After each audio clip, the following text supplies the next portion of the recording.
Last video में सच सामने आता है। कर्ट ही असल किलर है जो लड़कियों को अपने बंकर में फंसाकर शिकार करता है। इधर हैरिसन का डार्क साइड उभरने लगता है, जबकि डेक्स्टर को उस पर ट्रस्ट करना मुश्किल हो रहा है। स्कूल में हैरिसन हीरो बन जाता है, लेकिन ड्रग्स उसे तोड़ देते हैं। अंदर का दर्द बाहर आ जाता है। एंजेला को डेक्स्टर के पास्ट के क्लूज मिलने लगते हैं और एंड में सब कुछ बदल जाता है, क्योंकि इस दफा सच ज्यादा देर छुपने वाला नहीं।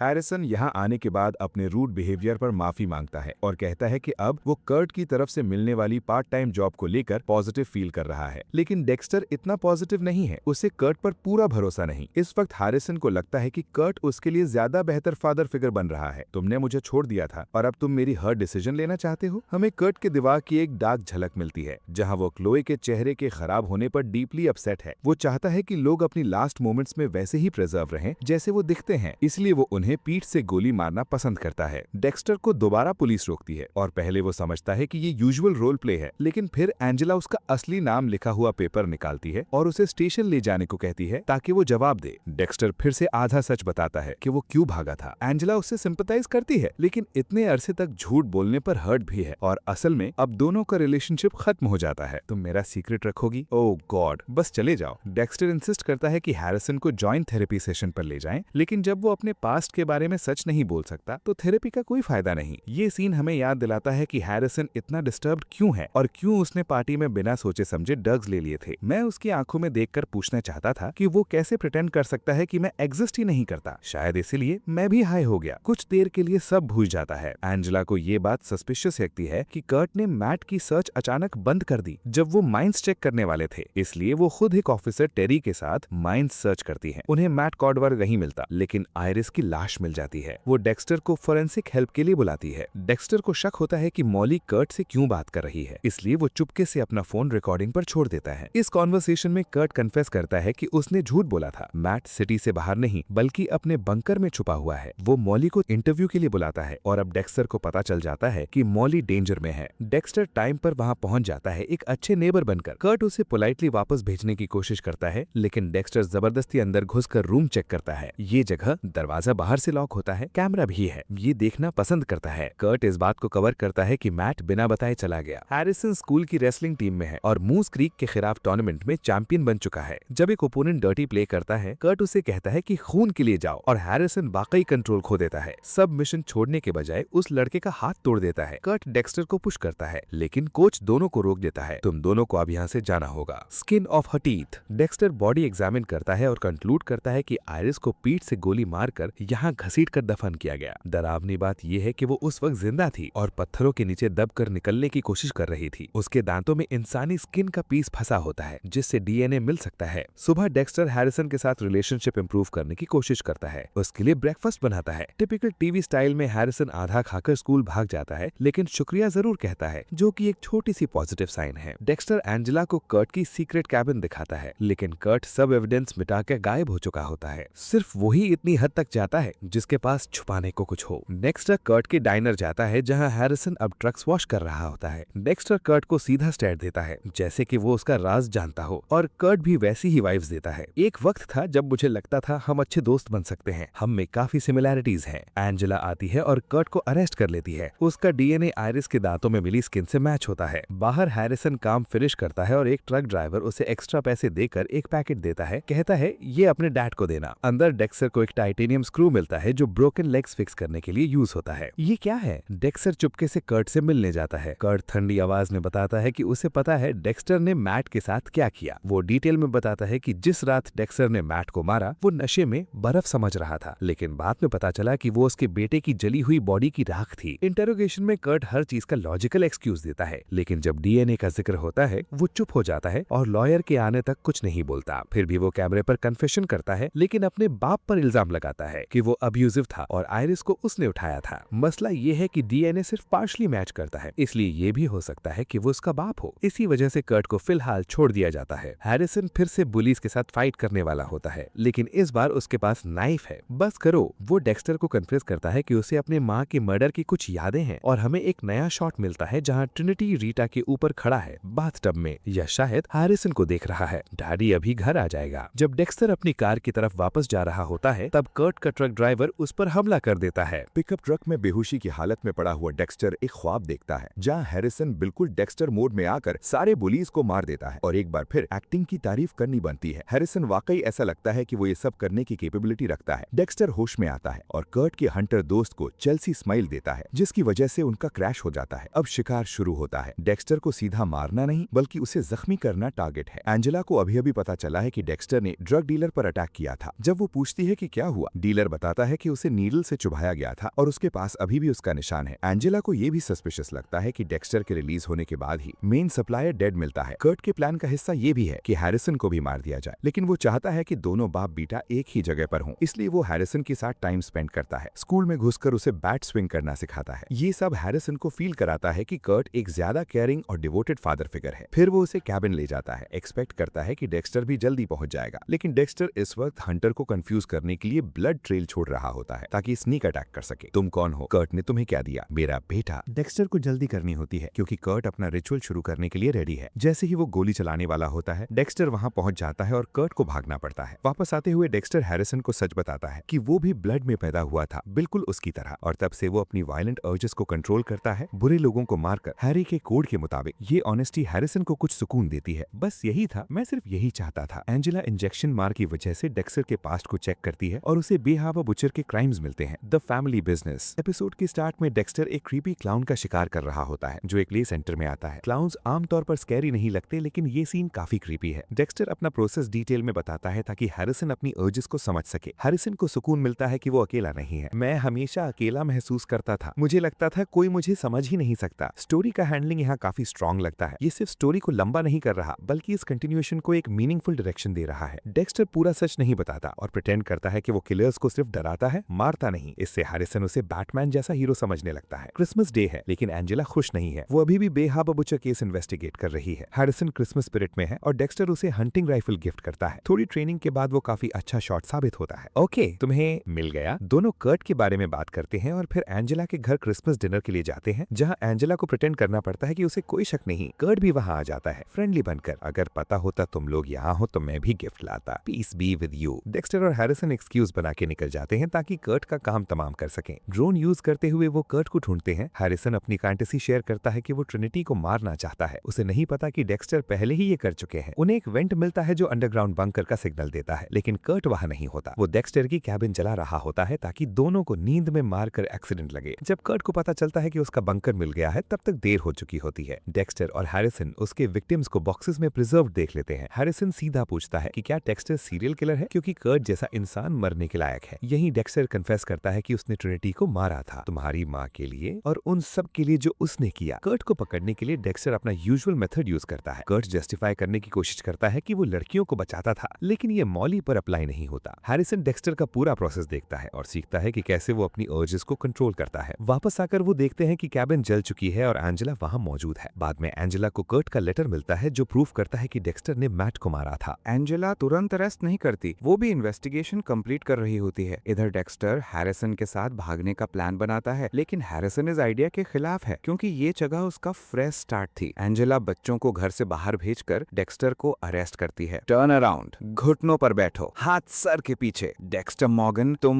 मैथ्यू कॉल्डवेल के कत्ल के इल्जाम में गिरफ्तार हो। इंटेरोगेशन एक्सपेक्टेड तरह से होती है। डेक्स्टर काम रहता है और सब चीजों का लॉजिकल एक्सप्लेनेशन देता है। वो ये भी सजेस्ट करता है कि सब कर्ट का काम हो सकता है। एंजेला बतीस्ता से कांटेक्ट करती है और बाहाबर बुचर के केस का जिक्र करती है। बतीस्ता बताता है कि एक सस्पेक्ट डेक्स्टर मॉर्गन था और एंजेला कहती है कि वो अब उसकी जेल में है। डेक्स्टर का लास्ट मूव होता है कर्ट के बंकर का लोकेशन देना ताकि उसका क्राइम प्रूव हो। जैसे ही एंजेला वहां जाती है, डेक्स्टर समझ जाता है कि उसके पास ज्यादा वक्त नहीं। वो ऑफिसर लोगन को मार देता है और हैरिसन को कॉल करता है कि जल्दी निकले। हैरिसन समझ जाता है कि डेक्स्टर जेल से भागा है और लोगन का खून उस पर है। लोगन सिर्फ उसका कोच नहीं बल्कि एक अच्छा इंसान था। यहाँ हैरिसन रियलाइज करता है कि वो डेक्स्टर जैसा नहीं है। उसकी प्रॉब्लम उसकी ट्रॉमा से नहीं बल्कि इस बात से है कि उसका बाप उसे छोड़ गया था। और अब जब वो डेक्स्टर को एक इनोसेंट का खून देखता है तो उसे समझ आता है कि डेक्स्टर एक बुरा इंसान है। आंखें खोलो और देखो तुमने क्या किया। डेक्स्टर हैरिसन को गाइड करता है कि राइफल कैसे यूज करनी है। यही एक रास्ता है हम दोनों के लिए। ये एंडिंग पहले वाली एंडिंग से काफी बेहतर लगती है। ये वाकई डेक्स्टर की स्टोरी का प्रॉपर एंड हो सकता था, लेकिन जैसे कि अब पता है स्टूडियो ने उसे वापस ला दिया डेक्स्टर रेजरेक्शन के लिए और सुना है कि वो काफी अच्छी है। आखिर में क्रिएटर अपनी ऑडियंस का शुक्रिया अदा करता है, बताता है कि वो रिसेंटली बिजी था, खासतौर पर अपनी न्यू बॉर्न बेटी की वजह से जो दिसंबर की स्टार्ट में पैदा हुई, इसलिए वो काफी थका हुआ था, लेकिन फिर भी उम्मीद करता है कि वीडियो पसंद आई होगी।